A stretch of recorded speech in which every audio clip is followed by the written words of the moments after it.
Hi, Virgos. How are you? I am here to do a simple 3 card spread for you because I talk a lot and all I need is 3 cards basically. For the month of July, we're going to see what prevalent energy is going to be popping up for you in the month of July. And if there are any channeled messages, I will obviously speak for those as well. So let's go ahead and do one more really good shuffle and see what's coming out for you for the month of July, Virgo. And if you hear any noise in the background or my camera shakes a little bit, my puppy is running around. I think he's laid down for a nap, which is good because it's easier to read cards when there's not a puppy trying to nibble your toes and get your attention. So let's see what we've got for you, Virgo. You might feel that way, actually. You might feel like there's kind of a, like, think about puppies. Like, they're very cute, they're very fun, but they also can be very needy and very annoying. So there might be some, like, energy in your life that is, like, kind of annoying and needy, but is overall, like, a good thing. So, like, just keep that in mind for the month of July. Okay, interesting. Okay. Got some very powerful cards here for you. You've been really going through some stuff. You've been fighting the good fight, I want to say. You've become the warrior. You've learned what it takes to take care of yourself. You've learned how to execute a plan, whether that plan is, I mean, that, when I say that, that could mean anything. You've learned how to execute a plan. Like, if you want something, you've learned how to, like, save for it, or you are learning how to, like, save for it. If you are needing to talk to somebody and it's a difficult conversation, you've learned how to execute that. You're learning how to execute things in a very precise manner with power. You are becoming very powerful. Also, pay attention to signs and synchronicities, especially numbers. Like, I'm seeing 1111 is a big one. 222, pay attention. That one will probably pop up a lot for you in the month of July. 222, 1111, 111, or 1212, 1212, like things like that. Just pay attention to that. I'm seeing that you have listened to your inner guidance and you have taken the necessary steps to get the things that you need, despite the pain that it might have caused you. I look at this warrior here, and he not only has learned how to hunt for himself, but he's also learned how to tame his inner beast, basically, while listening to the intuition. When I see the bird here, I see intuition and basically heavenly messages, guidance. You are being guided at this moment, Virgo, so trust. Trust the universe, trust yourself. You have done the work that it takes in order to trust yourself. If you feel confused right now, don't worry. Trust the universe, trust that guidance will come through, and you will know it when you see it, whatever that means to you. You'll know it when you see it. Also, pay attention to your feminine energy, like your instincts, your feminine energy. When I say feminine energy, I'm talking about, like, nurturing yourself, taking care of yourself. Also, feminine energy can be quite fierce as well. Like, feminine energy is like the power of, like, decomposition of soil. Think about, like, decomposition is like breaking down in order to, like, get down to the very basic elements of like nutrients and stuff so that it can feed into something new and grow something new. Very much like soil. Like, soil is basically the decomposition of things that have died. So allow whatever has died in your life to decompose and become the rich soil in which you can grow your new life from. So that's what I mean when I say tap into that feminine energy. It means allow the decomposition to happen, as gracefully as possible. And then use that knowledge, use the nutrients, use the wisdom that you gained from whatever lesson that fell away from whatever lesson you learned from the things that had fallen or died away from your life to grow into something brand new and beautiful. Listen to your instincts. When your instincts tell you something, listen. Listen, listen, listen.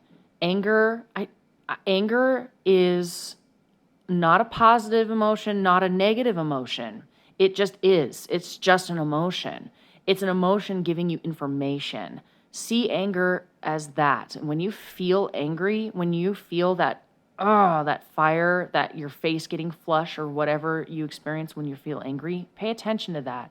Ask yourself, why am I angry? And really go deep into that. Maybe do a little bit of journaling. I see you writing. I see a lot of writing. Like I see you writing or even like doodling while you're processing a certain question. So if you've gone through or if you're going through or if something just happened where you're emotionally triggered or charged, take a second to really like think about that, analyze it before just pouncing and attacking. Like really take a moment to be like, why do I feel that way? And just allow whatever to come out, no matter how silly, no matter how stupid, no matter how dumb it may sound or feel. Like just get it out on paper. It actually helps a lot. That's what I'm really getting. So this warrior energy has carried you forward into a new beginning, and this new beginning is full of abundance. This rabbit here, the rabbit really represents many things. It represents abundance and sexuality as well as fear and flightiness and hiding. Rabbits also are very connected to the intuition and to the moon and to like that more feminine energy of like darkness and allowing things to unfold within. So when you plant a seed in the garden, do you see the growth of that seed for a while? No, you don't. It takes quite a while. You don't see the growth right away, is what I'm trying to say. It takes a while for that seed to pop up through the ground. But that doesn't, just because you can't see it on the surface, doesn't mean that seed is not growing. It is growing. It's cracking open and it's putting down roots, and those roots are sucking in nutrients, and then those nutrients are able to make the top grow, and eventually that process happens for long enough that then finally you see a little like green pop out from under the ground. So don't be so hard on yourself. Don't be so impatient. Trust this is what I mean when I say trust the universe. Trust the universe that things are working. Things are growing. Even if you don't see anything on the surface level yet, be patient, be loving. Would you scream at a plant like, hurry up and grow faster? Like, no, you wait patiently, you wait eagerly because you know that it's going to pop up through the ground. And the day that that little seedling pops up through the soil, you will celebrate. You will celebrate big time. So be mindful. Since you've gone through, I want to say like almost kind of like a battle, like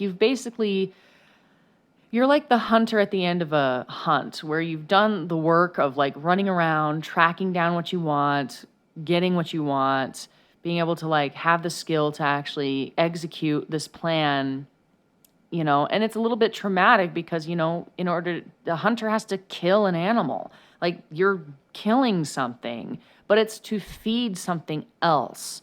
So like it's a little bit traumatic to do that, but it's like for the greater good. Don't let the fear of the traumatic parts of your life stop you from growing and going further on your journey, because you are meant for great things. You are meant for abundance. Like the world, the universe, source, spirit, God, whatever you believe in, it is ready to pour abundance onto your life. But it's asking you to pay attention to the fear. Which one are you going to feed? Are you going to feed the fear or are you going to feed the abundance? Because both exist in this world. And so it's not about blinding yourself to the truth. It's about pointing yourself in the direction you actually want to go and putting your energy there instead. It's not about ignoring your problems. It's about seeing the problems, but instead of focusing on the fear of those problems, focusing on the solutions and the abundance that can come from solving those problems. The Queen of Bows, which is the hare, the Queen of Bows, which is basically the Queen of Wands, is a very beautiful card. Like the traditionally it's a woman like sitting on a throne, and she is like the most beautiful, she is one of the most beautiful females in the deck. So this is a card of like you're glowing up, basically. Like whatever thing that you've just pushed yourself through, it's for your own good. Like you are having a glow up, even if it might not feel like it. You might feel like you're kind of going through a dark night of the soul, like kind of like in this dark depression. But when you come out the other side, you're going to be so amazing. You're going to allow your inner light to shine even more. Like the Queen of Bows knows what she wants, knows where she's going, and if you read stories about any of the hare stories or the rabbit stories, every single story, like rabbits are like one of the most hunted creatures on this planet. Like everybody wants to eat a rabbit. Like everything wants to eat rabbit. So there's a lot for a rabbit to be afraid of, right? However, in these folklore stories and these childhood stories, the rabbit always outwits the predator. It's like that's how the hare or the rabbit wins, is by outsmarting the enemy. So it's not necessarily about brute force. You've already done the brute force that it takes to get shit done. Now it's about using your wit, using your intuition, listening to your inner world, inner guidance, and using your smarts and your wit. Because I know you, Virgo, you're smart. You've got a lot of smarts in you. It's about using that to your advantage, using that as a tool to move you forward into the future. We have here the Mirror. Now, I find this card really fascinating because it's so beautiful. Like, I love seeing, like, mythical woman creatures. Like, she is some sort of, like, mermaid-esque siren or something.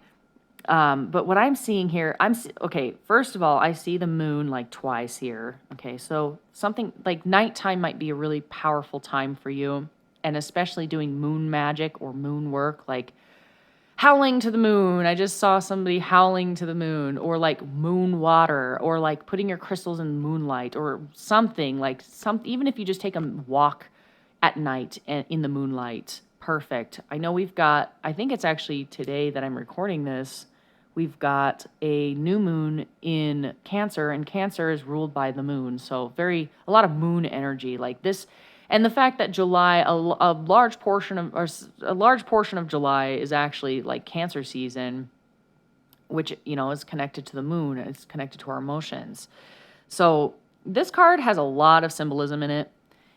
It is a card of patience. Whenever I see the herring, I think of patience. Or heron. Did I say herring? That's a fish. Well, whatever. Fish have a lot to do with the emotions. So a heron is about patience. And he's got this little satchel here, and that's like his mojo bag. So he's like waiting to use his medicine bag at the right moment. So for you, waiting till it is an appropriate time to use whatever medicines you use to help yourself heal in order to have patience, use them wisely. Know when the time is right, because you will know when the time is right. Because you've gone through a death, and it's time to go through a rebirth. That's what you've been doing, because the next step in your life is abundance. That's where you're going.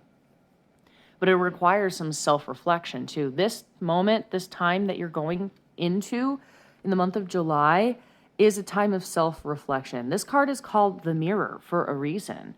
She has been contemplating her own existence because she's gone through a loss here. She wants what she wants, and yet this heron is saying, be patient, be patient, be patient. And she's really saying, like, I'm sick of being patient. I want what I want. But he's like, in the meantime, while you're being patient, do a little self-reflection. Look into the mirror and see your own beauty. Look into the mirror and see your own growth. look into the mirror and see where your truth lies. This is reversed, so it might be a little difficult for you to do that. You'll want to distract yourself a lot.